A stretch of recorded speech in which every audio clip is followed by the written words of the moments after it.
So this is what, are you videoing? So this was kind of talking about that I like kind of fucked up. Well, I mean, this is what I was talking about when I kind of was messed up on the handle. I kind of like lost it right here a little bit. And I probably could have kept going a little, but I was like, ah, fuck, I just grind it. But this is where I kind of lost it a little bit. And I was worried about this handle was already, I wanted a larger handle for this, but it was already getting like a little large. And the more I keep attacking this and flattening it, it was just kind of making it a little bit longer than so this is what I wanted. I wanted like this much space in the handle. And so I'm just gonna grind it. But that's what I was talking about when I kind of lost it a little bit in the handle, was I gotta grind here and here, but it's not bad. And right here I lost a little bit, but I was a little rusty yesterday, so. Let's grind it, and then I'll give you guys some drilling tips for drilling ADCR V2, because drilling ADCR V2 can be difficult. What happens is, I'm sure a lot of like makers, when they forge ADCRV, they get to the point of drilling it and it just screams drill bits, and they're going back and they hit it with a torch to like try and soften it and anneal it and all that, and that's cool and all, but what happens is as soon as you heat up ADCRV, it starts I mean, you gotta ask Peter, like, but what my understanding, and it could be a wrong, I don't fucking know, but ADCRV very easily builds carbides in the surface and throughout the knife, and so you gotta go through a pretty extreme annealing process to bring it back to where it was when you bought it. I don't want to do that. I did, after I forged this, like go through some normalizing rounds, but that's still not gonna really eliminate the carbide buildup that's in here, that's happening in here. So I use a carbide drill bit, so we'll go through that. But let's fix my boo-boo right here, and we'll go.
Okay, we'll go drill our holes.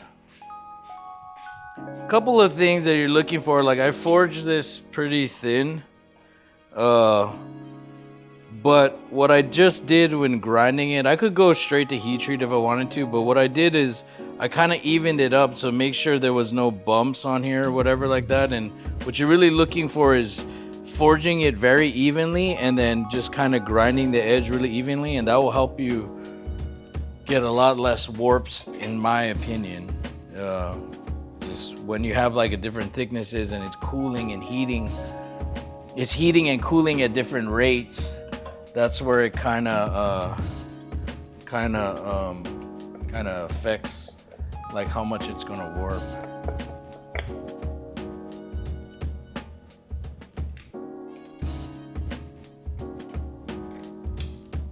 So this is a pure carbide bit that I use.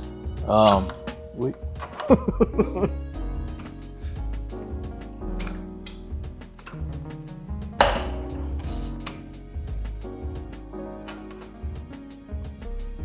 It's a pure carbide bit that I use, and it's basically I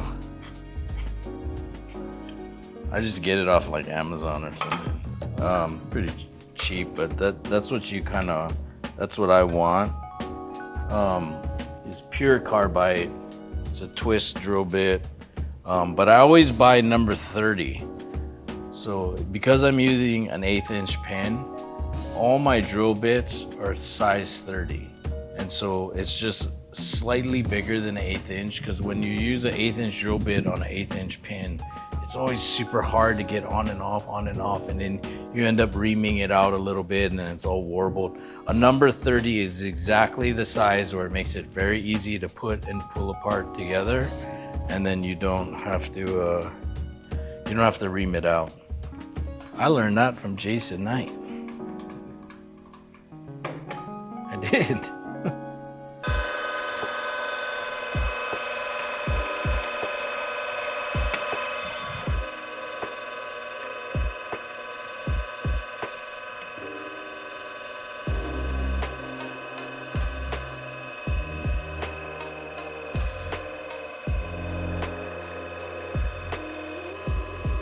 And if you don't have a drill mill like I do,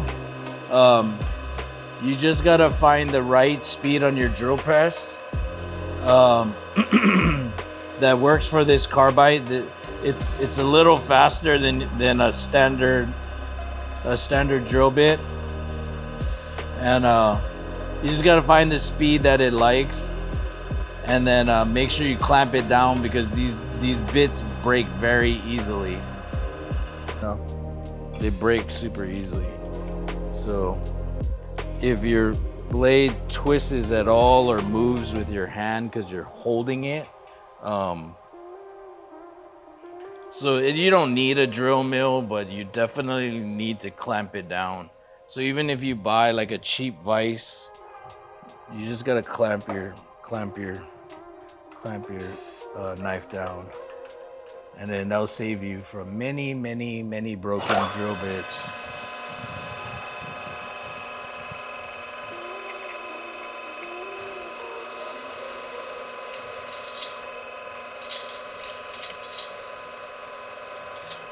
And this drill bit's pretty old. I probably drilled like a bunch of knives with it already. So they last kind of a long time. Definitely not the dude that you want machining advice from. Definitely not a machinist. I just learned how to use this machine like last year. I've never owned one. I mean, actually I did own one, and it sat here for a really long time, and I didn't know how to like even like center it. It is the one thing that I wear glasses for, dude. Like, cause like, man, if this drill bit breaks off at high speed in your face, that's a shitty day, dude. All right, makes my life a little bit easier. Thank you, Bailey Industrial. Bailey Industrial sent me this thing, and I told him I don't know how to use it, and he's like, "Oh, you'll learn." I was like, "Oh, cool." Next thing we're gonna do is, before I try and flatten this, I'm gonna hollow grind this out so there's a lot less to flatten, you know. Okay, let's get the grinding.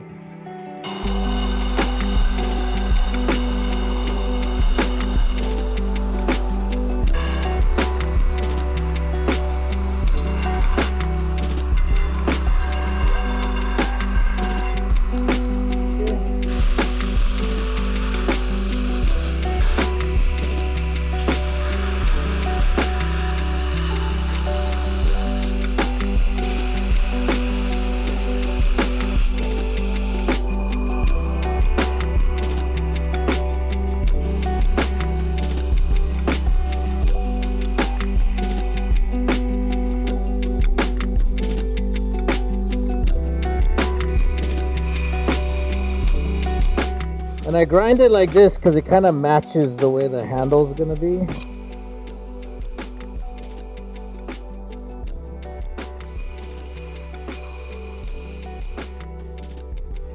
You have to do this again after it's hardened, but I just like to see how this lineup works, because like sometimes you'll heat treat the whole thing and then you'll grind it and then you just get all on your brute to forge because it was crooked right there.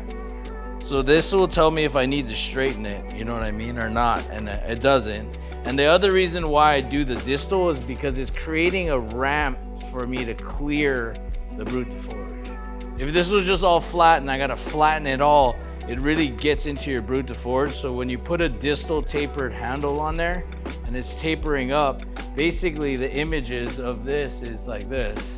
It's basically running off now.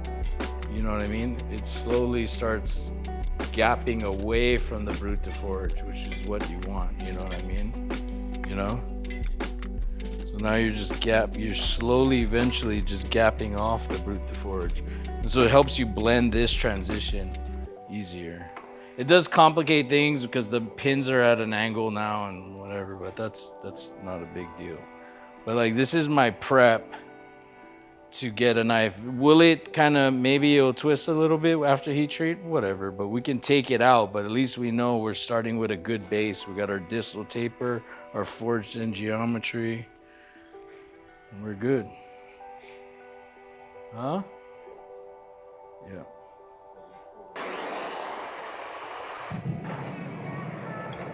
We'll let this get up to temp.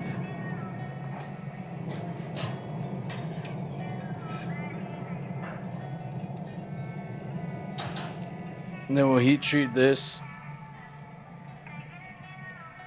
And I don't know if any of you, like when you're trying to do brute to forge, if you get this up to temp, like to a normalizing cycle, and like let it cool, like you know how you heat it up and then you like let it cool so there's no color. I'll put it in the oil, and for some reason when you put it in the oil a couple times while you're normalizing before you heat treat, the scale just flakes off. Because ADCRV has a tendency where the scale sometimes can be hard to get off if it's kind of not heat treated like really well in the spine, like there's like a hamon in it, the scale doesn't want to come off. And so if you put it through the oil a couple times for some reason, this just falls off. And that's why everybody's like, how do you get your ADCRV so like, it's because I do that.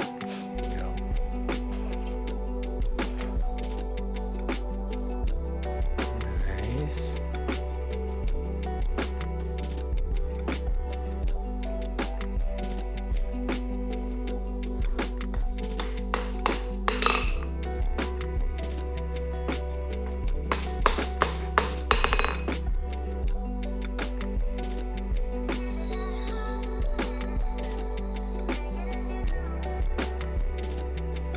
You always think that it's not, like it's lost its color, but look how red it is in there.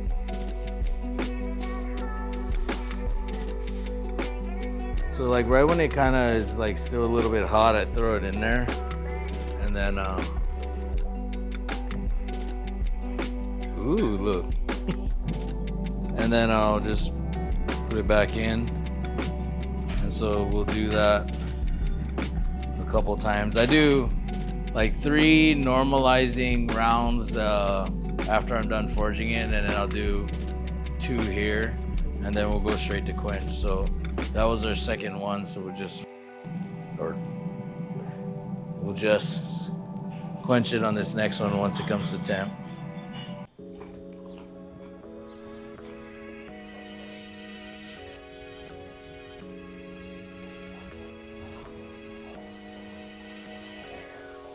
Get in the shot, bro.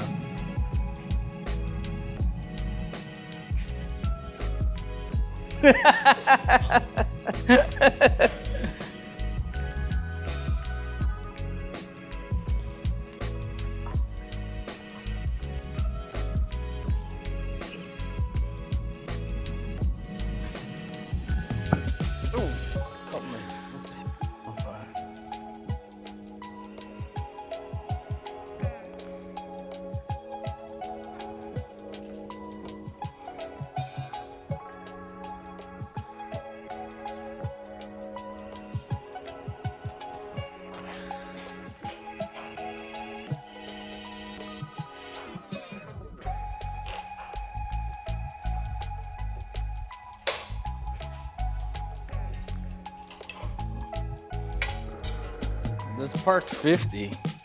It's a petroleum product. Not good for you to breathe. Definitely wear a mask.